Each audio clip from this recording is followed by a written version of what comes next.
এই আমাৰ নৱজ্যোতি যুৱ সংঘ সৌজন্যত মাজগাঁও খেলপথাৰত আজি বাম্পাৰ ফুটবল প্ৰাইজমণি প্ৰতিযোগিতাখন আজি চূড়ান্ত খেল।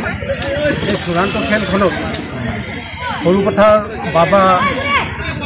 বাবা এলিফেণ্ট আৰু ঘণ্টলাৰ মাজত এই খেলখন চূড়ান্ত খেলখন অনুষ্ঠিত হৈছে।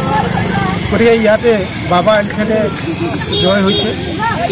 গতিকে আমাৰ এই অঞ্চলত ফুটবলৰ খেলৰ যথেষ্ট ভাল পোৱা মানুহ আছে বা খেলুৱৈ আছে।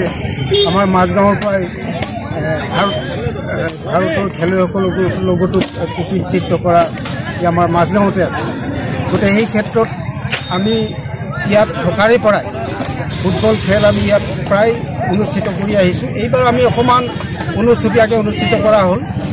ভৱিষ্যতে ৰাইজৰ সহায় সহযোগত আমি যাতে অহা বছৰলৈ ভালকৈ খুব ডাঙৰকৈ এখন ফুটবল খেল অনুষ্ঠিত কৰিব পাৰোঁ, যাতে বিভিন্ন এই অঞ্চলৰ লগতে আমাৰ গোলাঘাট জিলাৰ লগতে বাকী গোলাঘাট জিলাৰ বাহিৰৰো যাতে খেলুৱৈসকল আমাৰ ইয়াত অংশগ্ৰহণ কৰি আমাক যাতে উৎসাহিত কৰে।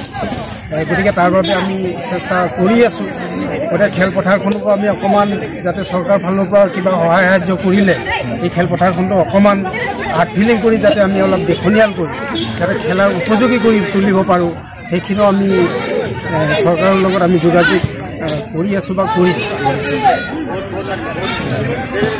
গতিকে বিশেষ আমাৰ ক'ব লগা আছে যদিও গতিকে ইমানকে ক'ব।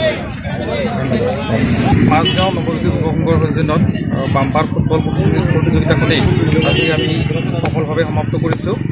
আমি 15 আগষ্টৰ পৰা আৰম্ভ কৰি আজি 21 আগষ্টত আমি চূড়ান্ত খেলত বাবা FC দল বনাম মাজত আমি অনুষ্ঠিত কৰিবলৈ সক্ষম হৈছিলোঁ।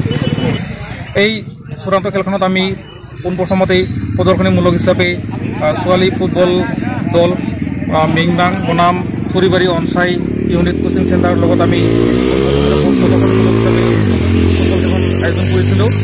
আৰু এই ফুটবল খেলখনত আমি সৰ্বমুঠ 16টা দলে অংশগ্ৰহণ কৰিছিল। আৰু এই খেলখন আমি আজি সফলভাৱে সকলো ৰাইজৰ সহায় সহযোগিতাত আমি পাতিবলৈ সক্ষম হৈছোঁ বুলি আমি নিজকে ধন্য মানিছোঁ। আৰু